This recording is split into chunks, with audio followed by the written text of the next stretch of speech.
2026년 예수님의 제자인 우리 그리스도인의 목표는 주 예수를 따르는 것. 단순합니다.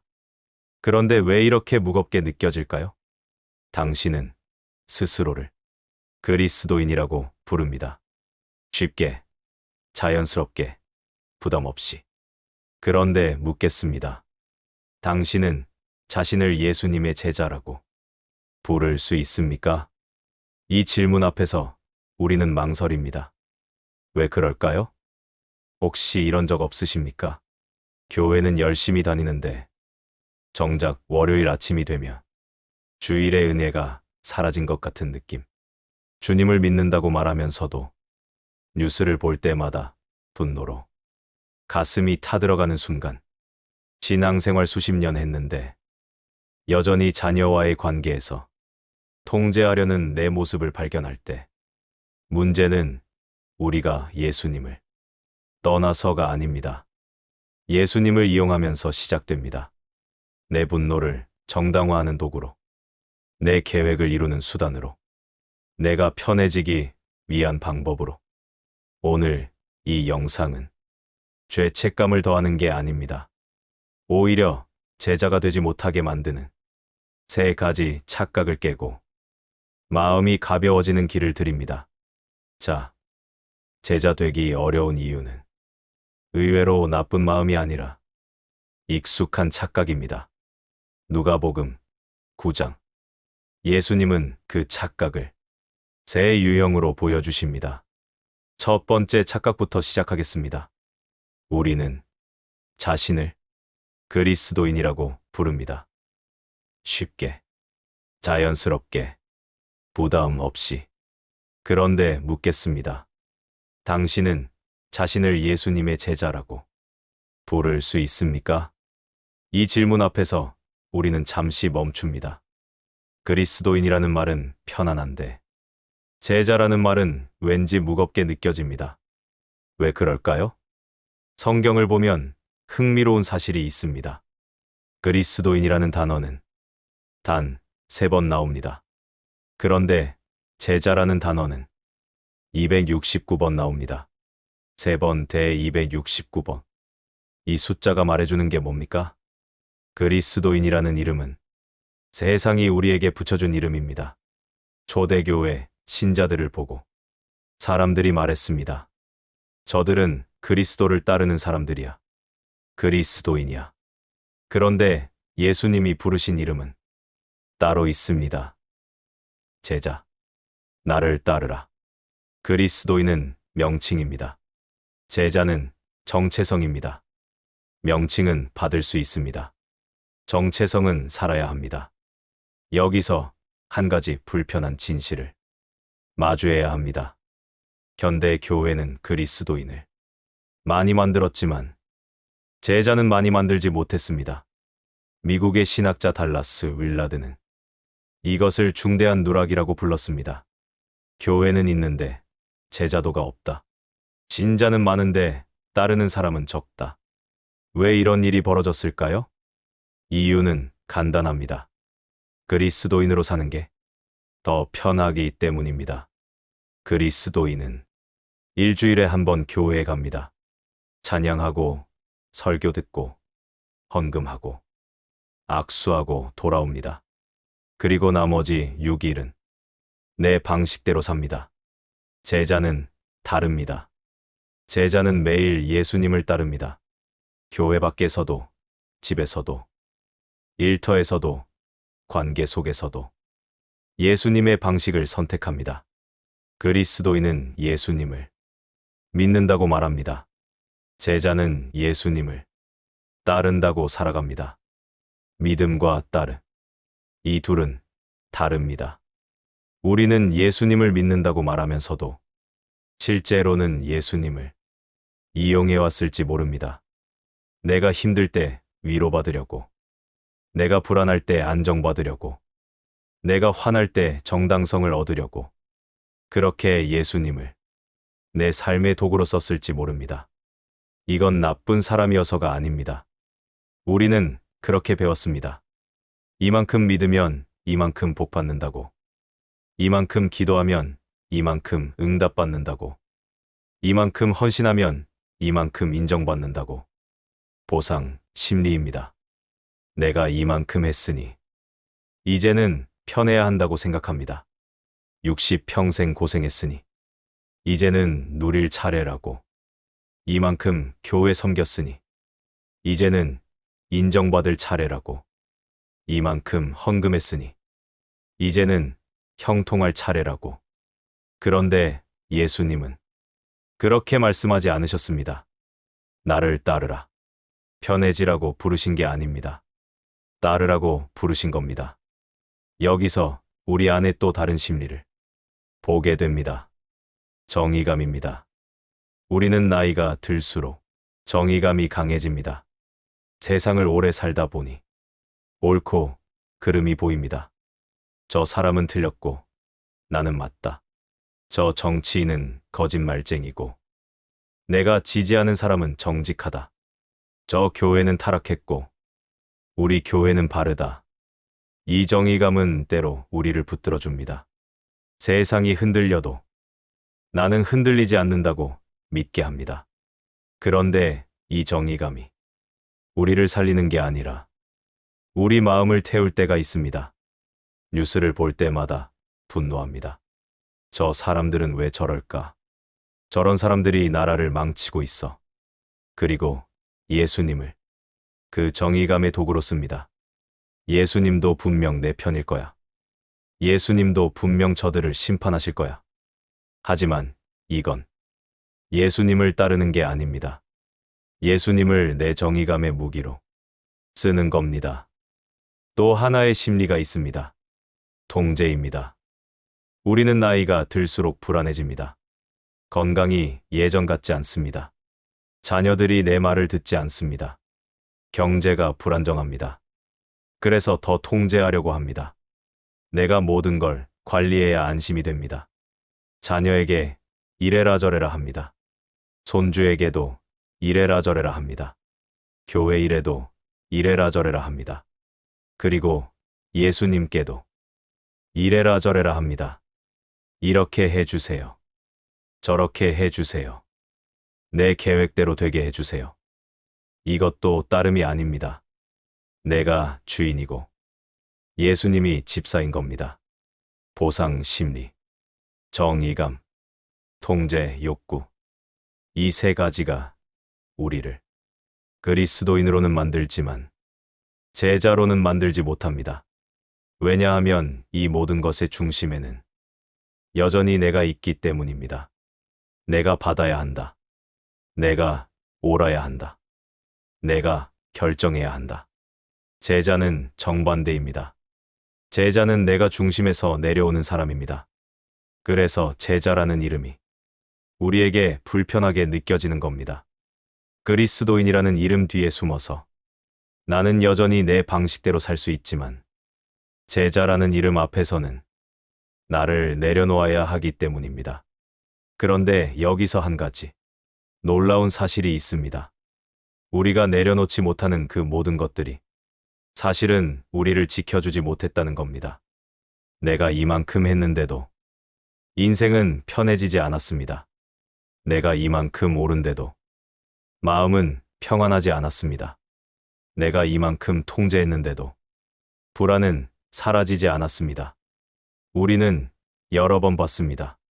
자녀를 통제하려다, 관계가 멀어지는 것을, 정의감을 붙들다, 분노에 잠식되는 것을, 보상을 기대하다, 실망에 무너지는 것을.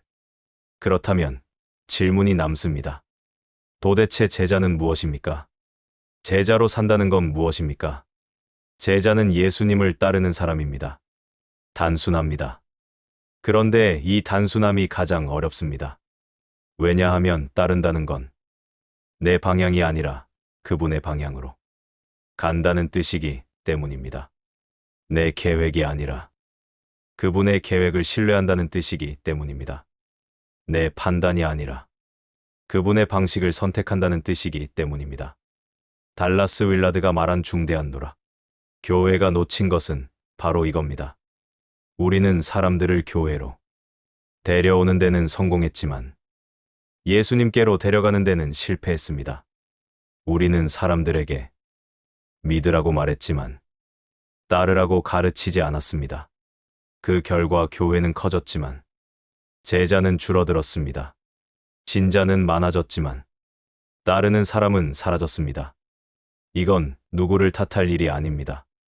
우리 모두의 이야기입니다. 나도 그렇게 살아왔습니다.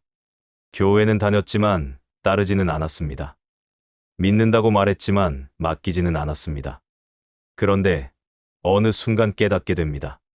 이렇게 사는 게 편한 것 같았는데 사실은 더 힘들었다는 것을, 내 방식대로 사는 게 자유로운 것 같았는데 사실은 더 불안했다는 것을, 내가 중심에 있는 게 안전한 것 같았는데 사실은 더 외로웠다는 것을, 제자가 된다는 건 이 깨달음에서 시작됩니다.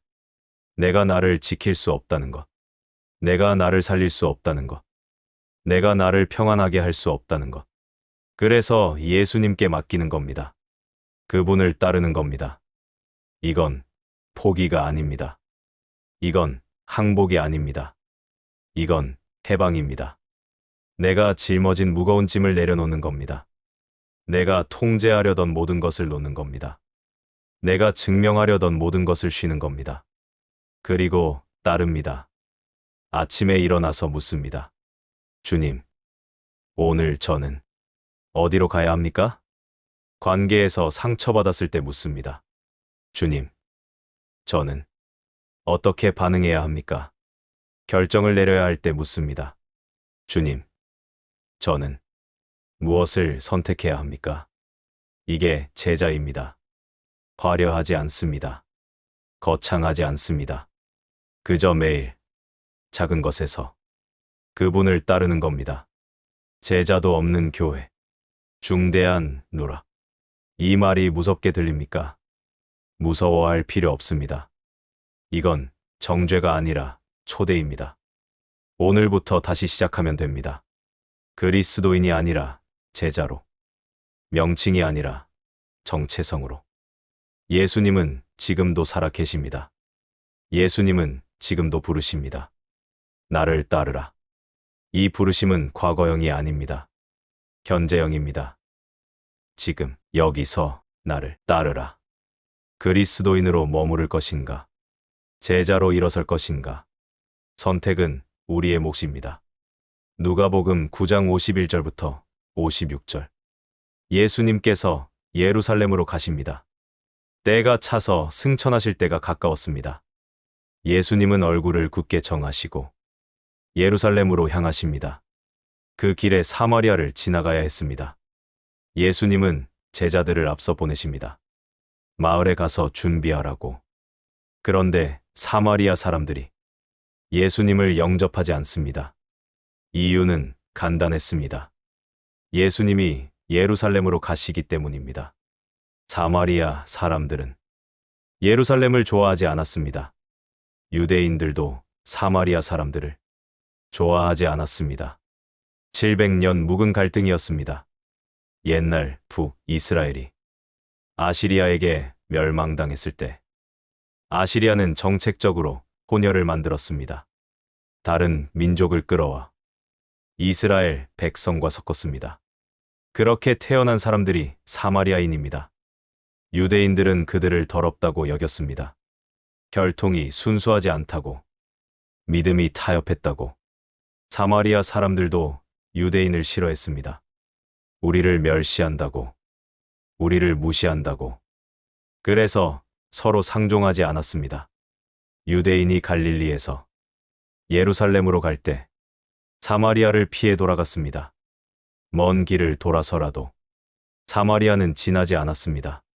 그런데 예수님은 사마리아를 통과하십니다. 우물가에서 사마리아 여인을 만나십니다. 그녀와 대화하십니다. 생수를 주십니다. 예수님의 방식은 이랬습니다. 피하지 않고 통과하십니다. 미워하지 않고 만나십니다. 그런데 제자들은 달랐습니다. 사마리아 사람들이 예수님을 영접하지 않자 야고보와 요한이 화를 냅니다. 주여, 우리가 불을 명하여 하늘로부터 내려 저들을 멸하라 하기를 원하시나이까? 불을 내리라. 멸망시키라. 심판하라. 제자들은 분노했습니다. 우리 선생님을 무시하다니. 우리를 환영하지 않다니. 그럼 벌을 받아야지. 그런데 예수님은 그들을 책망하십니다. 너희는 무슨 영을 받았는지 모르는구나. 야고보와 요한. 이 두 사람은 특별했습니다. 그들은 베드로와 함께 예수님의 가장 가까운 제자였습니다. 변화산에도 함께 올라갔습니다. 겟세마네 동산에도 함께 들어갔습니다. 그런데 바로 그 가까움 속에서 이들은 착각하기 시작했습니다. 예수님이 곧 나라를 세우실 거라고. 그 나라에서 우리가 높은 자리에 앉을 거라고. 그래서 이들은 예수님께 요청합니다. 주여, 주의 영광 중에서 하나는 주의 우편에, 하나는 좌편에 앉게 하여 주옵소서. 우리를 높여주세요. 우리에게 권력을 주세요. 우리를 특별하게 만들어 주세요. 이들은 예수님을 따르는 것처럼 보였지만 사실은 예수님을 이용하고 있었습니다. 예수님을 통해 내가 높아지기를 원했습니다. 예수님을 통해 내가 인정받기를 원했습니다. 예수님을 통해 내 적을 심판하기를 원했습니다. 이게 첫 번째 실패한 제자의 모습입니다. 예수님을 따르는 척하면서 예수님을 이용하는 사람. 그런데 이건 2000년 전 이야기만이 아닙니다. 지금도 똑같이 일어나고 있습니다. 우리는 예수님을 믿는다고 말하면서 예수님을 내 분노의 도구로 씁니다. 저 사람들은 틀렸어. 저 사람들은 죄인이야. 주님도 분명 저들을 심판하실 거야. 그리고 우리는 하늘에서 불을 내리라고 외칩니다. 정치적으로 반대편에 있는 사람들을 향해, 신학적으로 다른 견해를 가진 사람들을 향해, 사회적으로 다른 가치를 추구하는 사람들을 향해 불을 내리라. 심판하라. 멸하라. 우리는 이것을 정의라고 부릅니다. 우리는 이것을 순수한 믿음이라고 부릅니다. 하지만 예수님은 말씀하십니다. 너희는 무슨 영을 받았는지 모르는구나. 야고보와 요한이 착각한 것이 하나 더 있습니다. 그들은 자신들이 군중의 환호 속에 있었다는 걸 잊지 못했습니다. 예수님이 오병이어의 기적을 행하셨을 때 5,000명이 환호했습니다. 예수님이 병자를 고치셨을 때 사람들이 찬양했습니다. 그 환호 속에서 제자들도 높아졌습니다. 우리는 예수님의 제자야. 우리는 특별해. 우리는 강해. 그래서 사마리아 사람들이 환영하지 않자 분노한 겁니다. 우리를 무시하다니. 우리를 알아보지 못하다니. 이건 교만입니다. 군중의 환호가 내 것인 줄 착각한 겁니다. 예수님의 권능이 내 것인 줄 착각한 겁니다. 그런데 예수님은 군중을 피하셨습니다. 요한복음 6장을 보면 오병이어의 기적 후에 사람들이 예수님을 왕으로 삼으려고 했습니다. 그때 예수님은 혼자 산으로 떠나셨습니다. 다음 날 사람들이 다시 예수님을 찾아왔을 때 예수님은 말씀하십니다. 너희가 나를 찾는 것은 표적을 본 까닭이 아니요 떡을 먹고 배부른 까닭이로다. 사람들은 예수님을 따르는 것 같았지만 사실은 배부르기를 원했던 겁니다. 먹을 것을 원했습니다. 안정을 원했습니다. 편안함을 원했습니다. 예수님이 아니라 예수님이 주는 것을 원했습니다. 제자들도 마찬가지였습니다. 예수님을 따르는 것 같았지만 예수님을 통해 얻을 것을 기대했습니다. 권력, 인정, 복수. 예수님은 이들에게 말씀하십니다. 인자는 여우 헤롯보다도 못하니라. 여우도 굴이 있고 공중의 새도 거처가 있으되 인자는 머리 둘 곳이 없도다. 여우는 권력으로 지배합니다. 헤롯은 칼로 다스립니다. 하지만 예수님은 다르십니다. 예수님은 암탈처럼 날개를 펼쳐 병아리를 품으십니다. 힘으로 정복하는 나라가 아니라 희생으로 생명을 낳는 나라를 세우십니다. 예수님을 따르는 것은 예수님을 이용하는 것이 아닙니다. 예수님을 통해 내가 높아지는 게 아니라 예수님 때문에 내가 낮아지는 겁니다. 예수님을 통해 내 적을 심판하는 게 아니라 예수님 때문에 내 적을 사랑하게 되는 겁니다. 예수님을 통해 내가 편해지는 게 아니라 예수님 때문에 내가 불편해지는 겁니다. 왜냐하면 예수님의 방식은 이 세상의 방식과 정반대이기 때문입니다. 세상은 말합니다.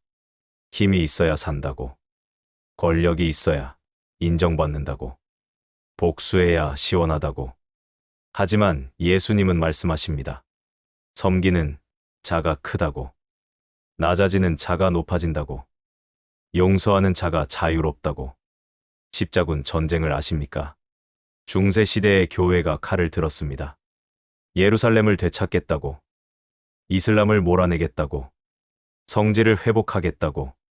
그들은 하나님의 이름으로 싸웠습니다. 거룩한 전쟁이라고 불렀습니다. 하지만 그 전쟁에서 무슨 일이 벌어졌습니까?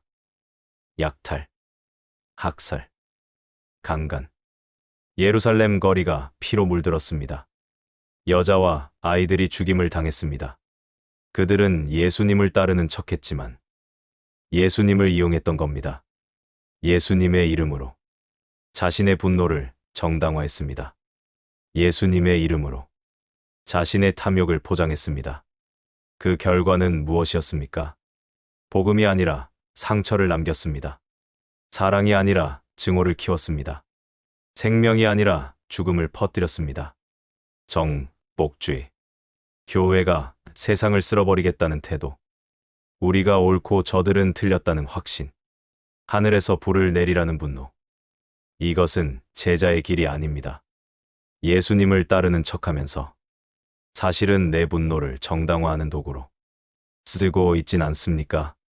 이 질문 앞에 우리는 멈춰야 합니다. 나는 예수님을 정말 따르고 있는가? 아니면 예수님을 이용하고 있는가? 내 정치적 견해를 정당화하기 위해, 내 경제적 욕망을 포장하기 위해, 내 분노를 표출하기 위해. 정의감이 나를 살리는 게 아니라 정의감이 내 마음을 태우는 때가 있습니다. 올바름에 대한 집착이 나를 자유롭게 하는 게 아니라 나를 분노로 채우는 때가 있습니다. 예수님은 사마리아를 통과하셨습니다. 피하지 않으셨습니다. 예수님은 사마리아 여인을 만나셨습니다. 멸시하지 않으셨습니다. 예수님은 사마리아 사람들에게 불을 내리지 않으셨습니다. 심판하지 않으셨습니다.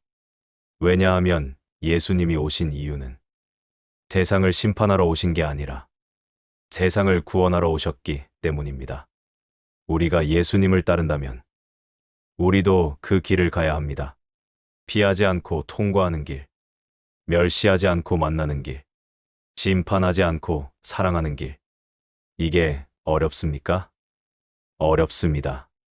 정말 어렵습니다. 내 안의 분노를 내려놓는 게 쉽지 않습니다. 내 안의 정의감을 놓는 게 쉽지 않습니다. 그런데 여기서 한 가지 기억해야 할 것이 있습니다. 정의감이 당신을 지켜주지 못했습니다. 분노가 당신을 평안하게 하지 못했습니다. 복수심이 당신을 자유롭게 하지 못했습니다. 오히려 그것들이 당신을 갉아먹었습니다. 밤잠을 설치게 했습니다. 관계를 무너뜨렸습니다. 예수님을 이용하지 마십시오. 예수님을 따르십시오. 그분의 방식으로, 그분의 속도로, 그분의 마음으로. 야고보와 요한은 나중에 깨달았습니다. 야고보는 초대교회의 첫 순교자가 되었습니다. 권력을 얻는 게 아니라 목숨을 내놓았습니다. 요한은 사랑의 사도가 되었습니다. 심판을 외치는 게 아니라 사랑을 전했습니다. 그들은 변화되었습니다. 예수님을 이용하려던 사람에서 예수님을 따르는 사람으로. 당신도 변화될 수 있습니다. 오늘, 지금, 예수님을 내 분노의 도구로 쓰지 않겠습니다. 예수님을 내 정의감의 무기로 쓰지 않겠습니다. 예수님을 내 복수의 수단으로 쓰지 않겠습니다. 그저 따르겠습니다. 그분의 길을. 그분의 방식을, 그분의 사랑을. 누가복음 9장 57절부터 58절. 예수님이 길을 가실 때 한 사람이 다가옵니다. 어디로 가시든지 저는 따르겠나이다. 열정적인 고백입니다. 조건이 없습니다. 망설임도 없습니다. 어디든지 무조건 따르겠습니다. 이 사람은 자원했습니다. 예수님이 부르지도 않으셨는데 먼저 나섰습니다. 그런데 예수님의 반응이 의외입니다. 여우도 굴이 있고 공중의 새도 거처가 있으되 인자는 머리 둘 곳도 없느니라. 환영하지 않으십니다. 칭찬하지 않으십니다.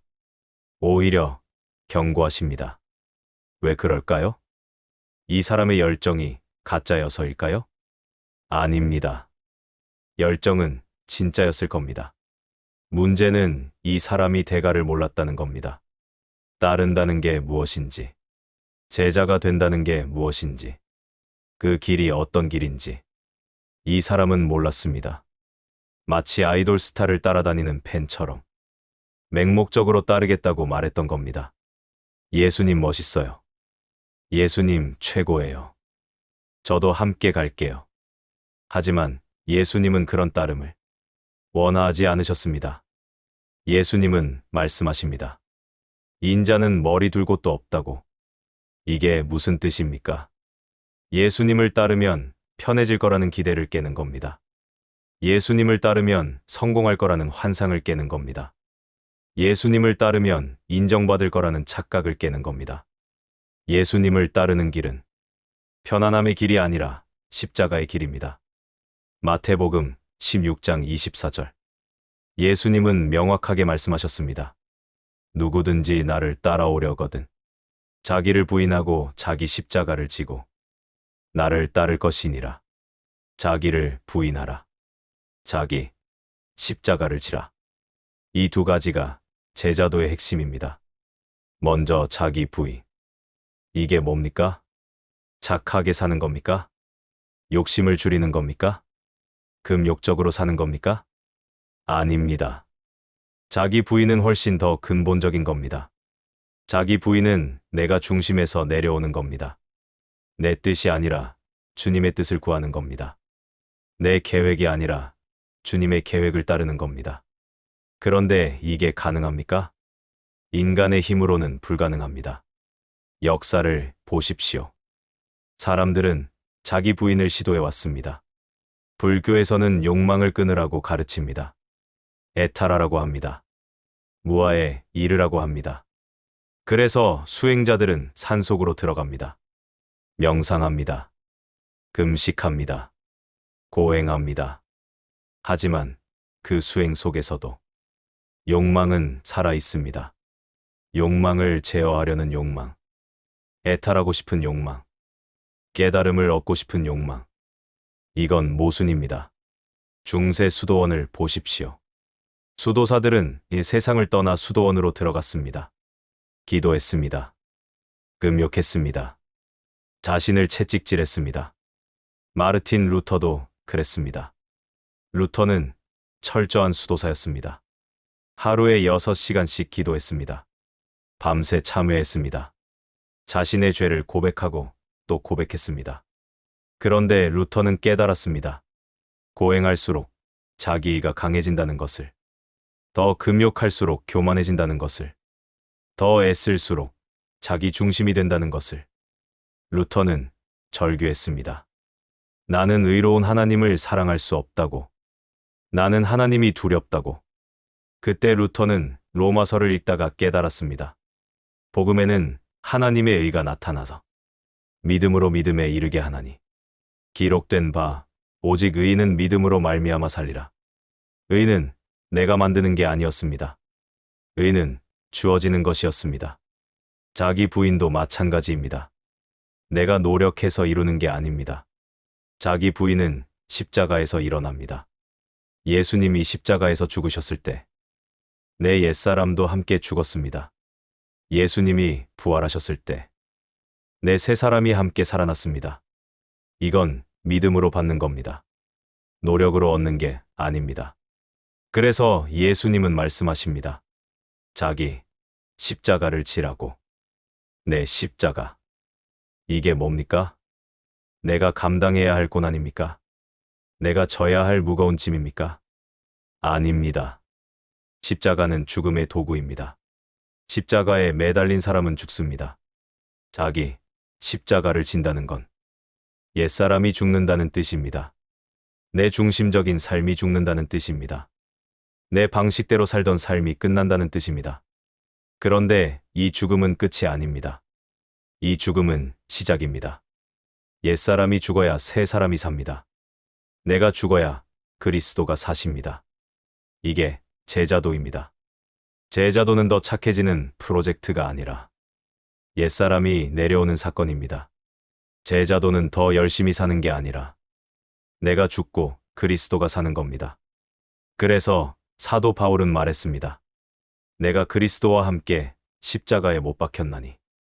그런즉 이제는 내가 사는 것이 아니요 오직 내 안에 그리스도께서 사시는 것이라. 이제는 내가 사는 게 아닙니다. 그리스도가 사십니다. 이게 제자입니다. 그런데 누가복음 9장의 그 사람은 이걸 몰랐습니다. 어디든지 따르겠다고 말했지만 십자가를 질 준비는 안 되어 있었습니다. 자기를 부인하겠다고 말했지만 실제로 자기가 죽을 준비는 안 되어 있었습니다. 그는 열정은 있었지만 각오는 없었습니다. 헌신은 있었지만 대가는 몰랐습니다. 예수님은 이것을 아셨습니다. 그래서 경고하신 겁니다.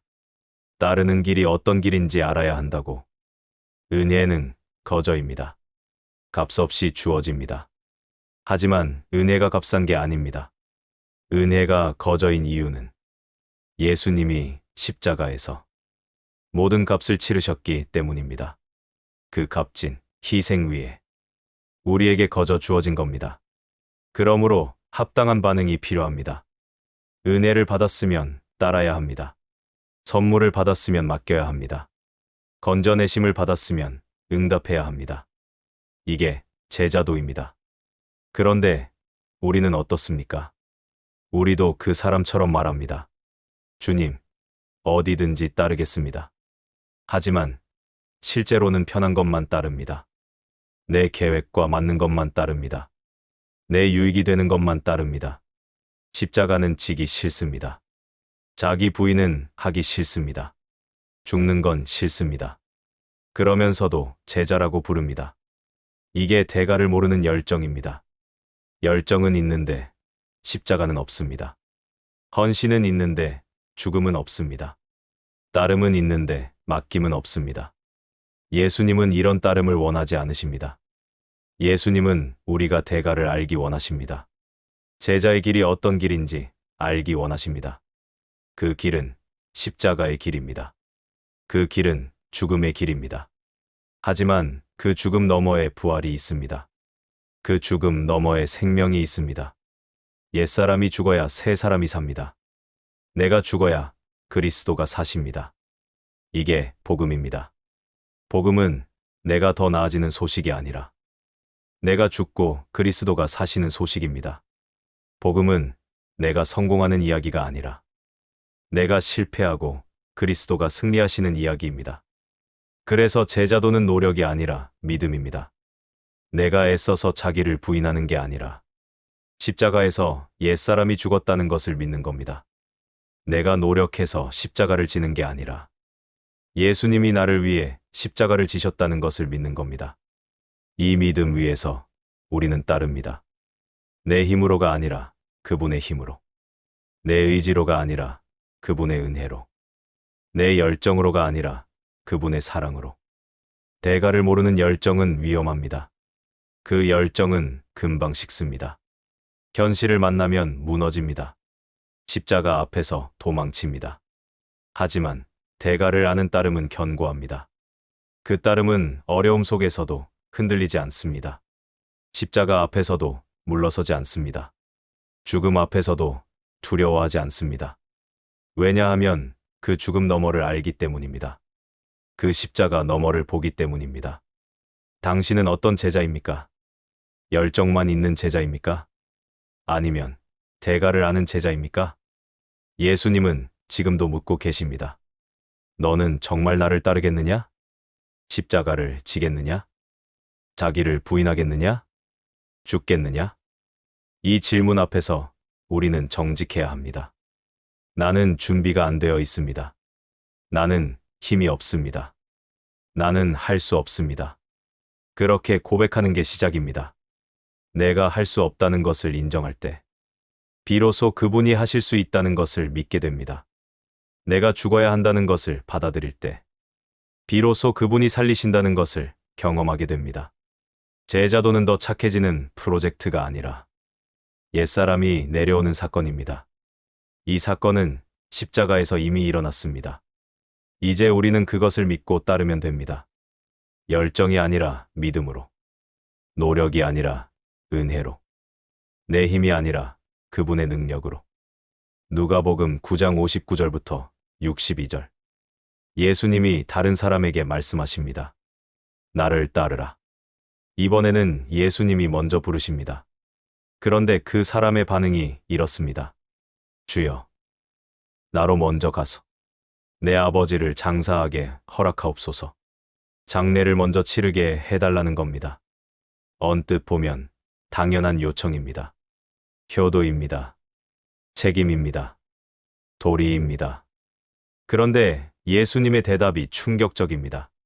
죽은 자들로 자기의 죽은 자들을 장사하게 하고, 너는 가서 하나님의 나라를 전파하라. 죽은 자들로 장사하게 하라. 이게 무슨 뜻입니까? 이 사람의 아버지는 아직 돌아가시지 않았을 가능성이 큽니다. 아버지가 돌아가실 때까지 기다려 달라는 뜻입니다. 몇 년이 걸릴지 모릅니다. 10년이 걸릴지도 모릅니다. 그러니까 이 사람은 미루고 있는 겁니다. 나중에 시간이 되면, 상황이 맞으면 그때 따르겠습니다. 또 다른 사람이 말합니다. 주여, 내가 주를 따르리이다마는 나로 먼저 가서 내 가족과 작별하게 허락하옵소서. 가족에게 인사하고 오겠다는 겁니다. 이것도 당연해 보입니다. 예의입니다. 도리입니다. 그런데 예수님은 이렇게 말씀하십니다. 손에 쟁기를 잡고 뒤를 돌아보는 자는 하나님의 나라에 합당하지 아니하니라. 쟁기를 잡고 뒤를 돌아보면 안 됩니다. 밭고랑이 삐뚤어집니다. 농사를 망칩니다. 예수님은 말씀하십니다. 뒤를 돌아보지 말라고, 미루지 말라고, 지금 따르라고. 왜 이렇게 급하십니까? 왜 이렇게 단호하십니까? 예수님은 부르심의 긴박성을 말씀하시는 겁니다. 믿음은 프로그램이 아닙니다. 취미가 아닙니다. 문화생활이 아닙니다. 믿음은 삶의 전부입니다. 그래서 예수님은 누가복음 14장에서 말씀하셨습니다. 무릇 내게 오는 자가 자기 부모와 처자와 형제와 자매와 심지어 자기 목숨까지 미워하지 아니하면 능히 내 제자가 되지 못하리라. 미워하라는 게 아닙니다. 가족을 버리라는 게 아닙니다. 우선순위를 말씀하시는 겁니다. 가족보다 예수님을 더 사랑해야 합니다. 내 계획보다 예수님의 부르심을 먼저 따라야 합니다. 그런데 우리는 어떻습니까? 우리는 하지만이라는 말을 자주 씁니다. 주님을 따르고 싶습니다. 하지만 순종하고 싶습니다. 하지만 맡기고 싶습니다. 하지만 지금은 때가 아닌 것 같아요. 하지만 가족이 반대해요. 하지만 경제적으로 어려워요. 하지만 건강이 안 좋아요. 하지만 나이가 많아요. 하지만 찰스 스펄전이라는 목사님이 있었습니다. 그는 이것을 부러진 고백이라고 불렀습니다. 앞에서는 따르겠다고 말하지만 뒤에서는 하지만으로 꺾어버리는 겁니다. 이 부러진 고백은 순종이 아닙니다. 이 부러진 고백은 불순종입니다. A.W. 토저는 더 강하게 말했습니다. 영접은 자진할 수 있으나 순종은 미룰 권리가 있다는 개념은 이단이다. 이단. 강한 표현입니다. 하지만 토저는 그만큼 심각하게 본 겁니다. 예수님을 믿으면서 순종하지 않는다는 건 예수님을 주님으로 인정하지 않는 겁니다. 예수님을 구주로는 받아들이지만 주님으로는 받아들이지 않는 겁니다. 이건 모순입니다. 예수님은 구주이시면서 동시에 주님이십니다. 나를 구원하신 분이 나의 주인이십니다. 구원받았으면 순종해야 합니다. 건져내심을 받았으면 따라야 합니다. 그런데 우리는 구원은 받고 싶지만 순종은 하기 싫습니다. 천국은 가고 싶지만 십자가는 지기 싫습니다. 복은 받고 싶지만 맡기기는 싫습니다. 그래서 하지만을 씁니다. 하지만 우리가 미루는 건 나쁜 사람이어서가 아닙니다. 지키고 싶은 것들이 많아서입니다. 가족, 직업, 재산, 건강, 계획, 이 모든 것들이 소중합니다. 이 모든 것들이 중요합니다. 그런데 이 소중한 것들이 때로는 우리를 가둡니다. 가족 때문에 순종하지 못합니다. 직업 때문에 따르지 못합니다. 재산 때문에 맡기지 못합니다. 그리고 우리는 스스로를 합리화합니다. 나는 무책임한 게 아니야. 나는 현명한 거야. 나는 신중한 거야. 하지만 그 지키고 싶은 것이 결국은 당신을 지키지 못했다는 걸 우리는 여러 번 봤습니다. 가족을 지키려다 관계가 멀어졌습니다. 재산을 지키려다 불안이 커졌습니다. 계획을 지키려다 스트레스가 쌓였습니다. 우리가 붙잡은 것들이 오히려 우리를 옥죄입니다. 주님을 따르는 건 조건이 맞으면이 아니라 응답입니다.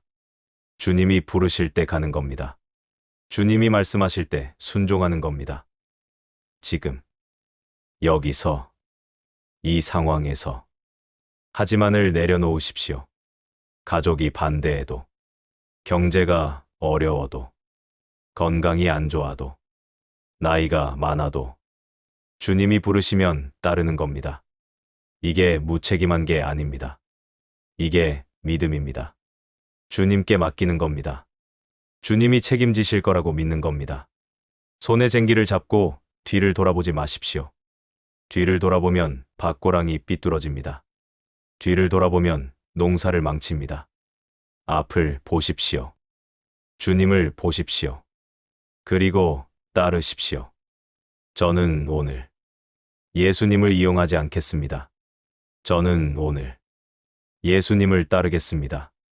저는 오늘 하지만을 내려놓겠습니다. 이 결단이 당신을 자유롭게 할 것입니다. 이 결단이 당신을 평안하게 할 것입니다. 이 결단이 당신을 살게 할 것입니다.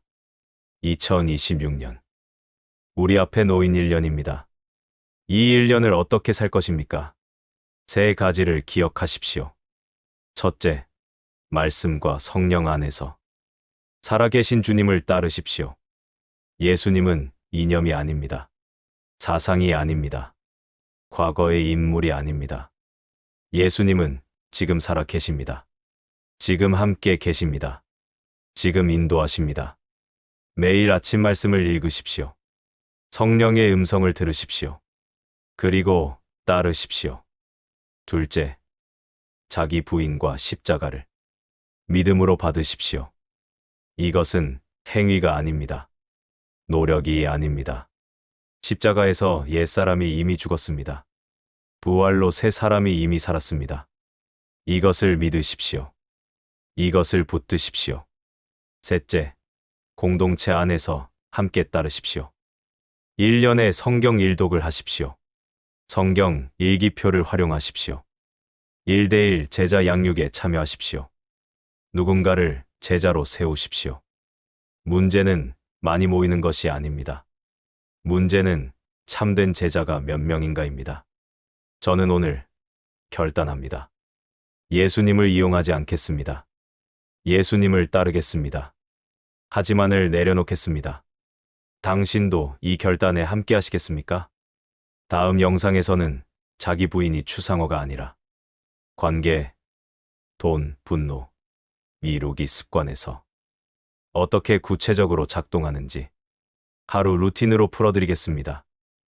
오늘, 지금, 이 순간, 나를 따르라는 부르심에 응답하십시오.